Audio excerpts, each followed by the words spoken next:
அனுதாபம் இல்லாமை, மனதுருக்கம் இல்லாமை என்ற பாவத்தை குறித்து இன்றைக்கு நாம் தியானிக்கப் போகின்றோம்.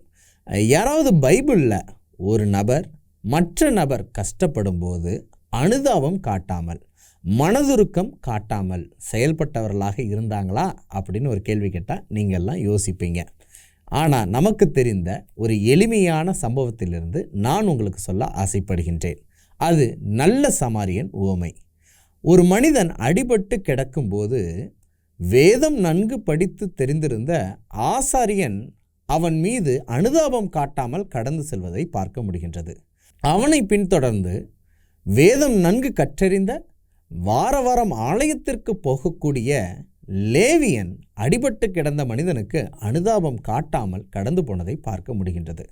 இந்த இரண்டு நபர்களைப் போல தான் நம்மில் அநேகரும் மற்ற நபர் மீது அனுதாபம் காட்டாத நபர்களாக இருக்கிறோம்.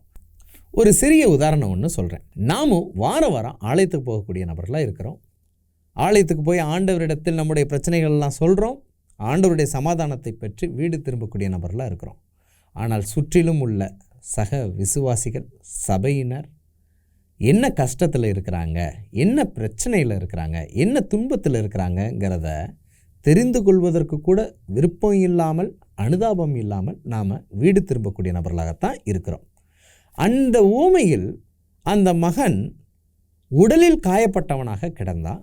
ஆனால் நம்மை சுற்றிலும் உள்ள அநேகர் உள்ளத்தில் காயப்பட்டவர்களாக இருக்கிறாங்க.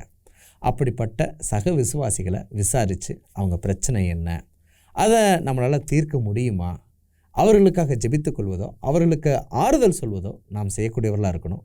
ஒருவேளை நல்ல சமாரியனை போல பண உதவி செஞ்சு அவங்க கஷ்டத்தை நீக்க முடியும்னா கூட நாம் அவர்களுடைய பாரத்தை நீக்கக்கூடிய அனுதாபம் உள்ளவர்களாக, மனதுருக்கம் உள்ளவர்களாக இருக்க வேண்டும். அதனாலே நல்ல சமாரியனை போன்று அனுதாபம் உள்ளவர்களாக இருப்போம். லேவியன் ஆசாரியனை போன்று அனுதாபம் இல்லாதவர்களாக நாம் இருக்க வேண்டாம். இப்படிப்பட்ட வேதாகம ஆச்சரியங்களை தெரிந்து கொள்ள எங்களுடைய சேனலை சப்ஸ்கிரைப் பண்ணுங்கள்.